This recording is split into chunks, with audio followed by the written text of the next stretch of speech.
আপনি আল্লাহর সেই ফেরেশতা কিনা বলেই আমি কাঁদতে শুরু করব। সেখানে আয়নাগরে আমাকে রাখে নাই, কিন্তু আয়নাগর আমি দেখেছি।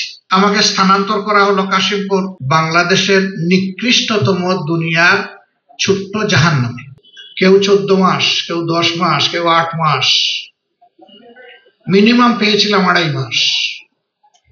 তাদেরকে এখানে রাখা হয়েছে।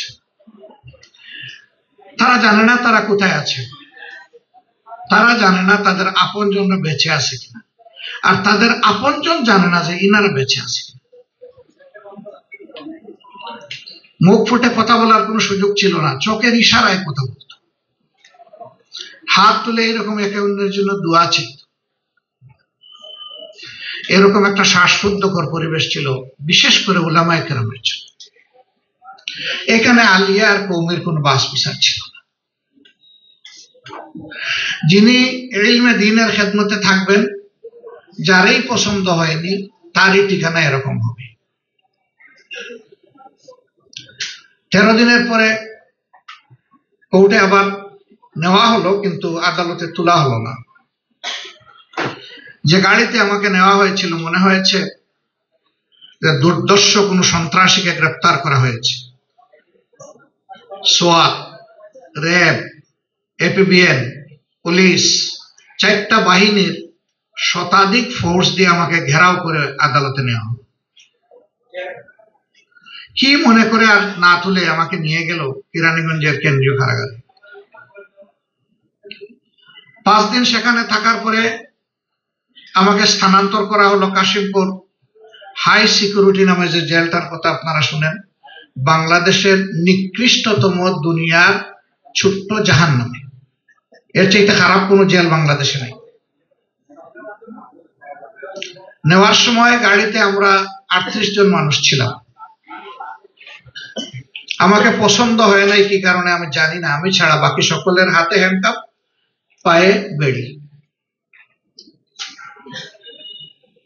এর মধ্যে কয়েকজন বিজ্ঞ বয়স্ক আলেমও ছিলেন। একজন আমাকে বললেন, আমি প্রথম দিন আপনার জন্য কিছু হাদিয়া পাঠিয়েছিলাম, আপনি কি পেয়েছিলেন? আমি বললাম, আল্লাহু আকবার, আপনি তাহলে আল্লাহর সেই ফেরেশতা। সেই দিন আমি খালি হাতে কেরানীগঞ্জে ঢুকেছিলাম, বৃষ্টি ও জোর দ্বারায়, আর দিনটা ছিল 25শে ডিসেম্বর, কনকনে শীত, শীতে জমে যাওয়ার উপক্রম। আমি সেলে ঢুকার 1 ঘন্টার ভিতরে একজন এসে বলল, একজন বড় উস্তাদের নাম, যে উনি এটা হাদিয়া পাঠিয়েছেন আপনার জন্য, আমি পরে এসে বলবো, বলে এসে চলে গেল। আমি আলহামদুলিল্লাহ করলাম, খুলে দেখলাম আমার জন্য ওই সময় যা প্রয়োজন সব এখানে পাঠানো হয়েছে। আল্লাহু আকবার। আমি মনে মনে আল্লাহর এই বান্দার শুকরিয়া আদায়ের অপেক্ষা করছি। গাড়িতে উঠে হাতে হ্যান্ডকাপ আর পায়ে বেড়ি পরা, মাথায় পাগড়ি, এই উস্তাদ যখন আমাকে বললেন যে আপনি কি আমার হাদিয়াটা প্রথম দিন পেয়েছেন, আপনি আল্লাহর সেই ফেরেশতা কিনা বলেই আমি কাঁদতে শুরু করব।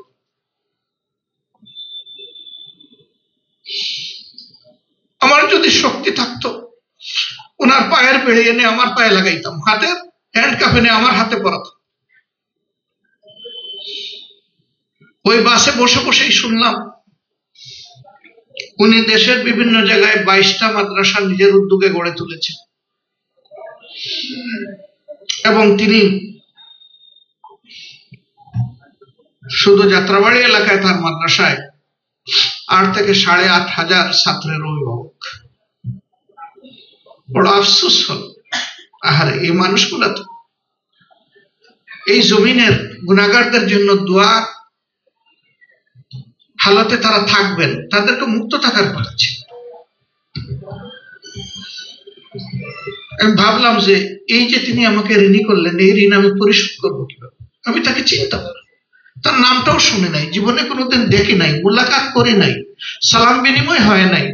তিনি কেমনে বুঝলেন যে আমার এগুলা প্রয়োজন? আমি তাকে জিজ্ঞেস করলাম, ভাই আপনি কেমনে বুঝলেন যে আমার এগুলা লাগবে? বলে যে আপনাকে যখন নিয়ে যাচ্ছিল তখন আমি ঠিক যোগ দৃষ্টি দিয়ে আপনার দিকে তাকাচ্ছিলাম, আমার মনে হয়েছে যে আপনি এইভাবেই ঢুকছেন, আপনার আর কোনো সাপোর্ট নেই। পরের দিন আমার জন্য জেল কর্তৃপক্ষের কিছু জিনিস এবং বাইরে থেকে কিছু জিনিস কিনেছে। ওই রাত্রেই তো আমি বরফ হয়ে যেতাম। আমি বিশ্বাস করি এটা আমার জন্য নয়, আল্লাহর এই বান্দা এই কাজটা করেছেন মহান আল্লাহর জন্য।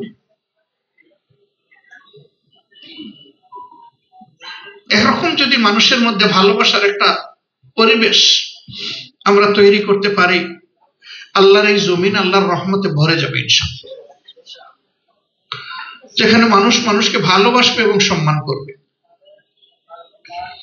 আল্লাহর কোরআন, পবিত্র কোরআন কালামুল্লাহ, সেই শিক্ষাটাই পরতে পরতে মানব জাতিকে দিয়েছে।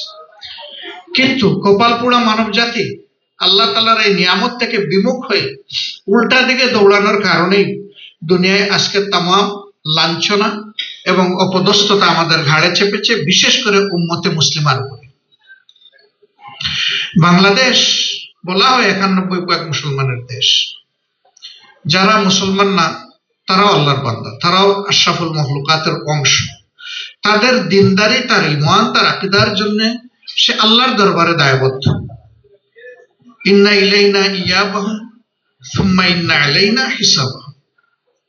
তোমাদের সবাইকে আমার দিকেই ফিরে আসতে হবে, আর সেই দিন তোমাদের উপরে, তাদের উপরে আমার কর্তৃত্ব হবে, তাদের কাছ থেকে হিসাব চুকে নেওয়া। এই হিসাবে কারো অংশীদারিত্বের প্রয়োজন আমার হবে না, কিন্তু মানুষ হিসাবে আমরা সকলের জন্য কল্যাণ কামনা করব। একই সমাজে সহনশীলতা এবং সমমর্যাদার ভিত্তিতে আমরা বসবাস করব। তাহলে কোন শ্রেণী, গোষ্ঠী, ধর্মীয় সম্প্রদায় আতঙ্কে থাকবে না। আলহামদুলিল্লাহ, 15.5 বছরের জ্বালাতন নির্যাতনের পরে এবার যে পরিবর্তন 5 আগস্ট হলো, আপনারা সাক্ষী। এই দেশের উলামায়ে কেরাম, মাদ্রাসার ছাত্র, বাংলাদেশ জামাতে ইসলামী, ইসলামী ছাত্র শিবির বিশেষভাবে সকল ধর্মের মানুষের নিরাপত্তার দায়িত্ব এই জমিনে পালন করেছে। কেন? আমরা আল্লাহকে ভয় করি, দেশ এবং দেশের মানুষকে ভালোবাসি। এই জন্য আমরা চাইনি যে আমাদের দেশে কেউ বিপর্যয় সৃষ্টি করুক। যা হতে পারত, আল্লাহু আকবার, তার কিছুই হয়নি। তারপরেও ছিটাফোটা যা হয়েছে তার 99% কারণ হচ্ছে রাজনৈতিক, এটা ধর্মীয় নয়। এই 1% যেটা হয়েছে ওইটাও আমরা সমর্থন করি না। আইন কারণ নিজের হাতে তুলে নেওয়া সঠিক নয়, তাহলে সমাজে কোনো শৃঙ্খলা ফিরে আসবে না। এ রমাদান আল্লাহ তাআলা আমাদেরকে দিয়েছেন আমাদের গুনাহ খাতা পুড়াইয়া ছাই করার জন্য। আল্লাহর হাবিব উঠে দাঁড়িয়েছেন, মিম্বরে যাচ্ছেন, আল্লাহুম্মা আমিন, আল্লাহুম্মা আমিন, আল্লাহুম্মা আমিন বলে বলে। হয় তিনি জিজ্ঞেস করেছেন অথবা উপস্থিত সাহাবায়ে কেরাম তার কাছ থেকে জানতে চেয়েছেন, হে আল্লাহর হাবিব, এমনটি তো আর কোনোদিন করেন নাই, আজকে এই 3 বার আল্লাহুম্মা আমিন বলতে বলতে কেন যাচ্ছে? তিনি বললেন যে জিবরিল আমিন এসে 3টা কথা বলেছেন, 3টা দোয়া করেছেন, আমি তার সাথে সুর মিলিয়েছি। যারা জীবনে রমজান পেল আর নিজের গুনাহ খাতা পুড়াইয়া ছাই করতে পারলো না, আল্লাহর শ্রেষ্ঠ ফেরেশতা জিবরিল বললেন সে ধ্বংস। আমি বললাম আমিন। যে মা বাপ 2 জনকেই পেল বৃদ্ধ বয়সে, বা কমপক্ষে 1 জন পেল, কিন্তু তাদের মন করে খেদমতের মাধ্যমে নিজের জান্নাত সহজ করে নিতে পারলো না, আমি বললাম সে ধ্বংস। জিবরিল বললেন সে ধ্বংস, আমি বললাম আমিন। তিনি বললেন জমিনের উপরে এবং আসমানের নিচে সবচেয়ে বড় নিয়ামত সৃষ্টির মধ্যে যিনি, হে নবী, আপনার নাম শোনার সাথে সাথে যে আপনার উপরে সম্মান দেখে দুরূদ পেশ করলো না, সে ধ্বংস হোক। আমি বললাম আমিন। তাইলে এই রমজান কি সুখবার্তা, আনন্দের বার্তা আমাদেরকে নিয়ে এসেছে। মানুষ নফসের দুকায়, শয়তানের ওয়াসওয়াসায় ভুল করে ফেলি, গুনাহ খাতা নাফরমানি করে ফেলি। ঈমান এবং ইহতিসাবের সাথে এই রোজা যে রাখবে, আল্লাহর হাবিব বলছেন যে তার অতীতের সকল গুনাহ মুছে ফেলা হবে। এবারকার এই রমজান যেন আমাদের জন্য এই বার্তা নিয়ে আসে।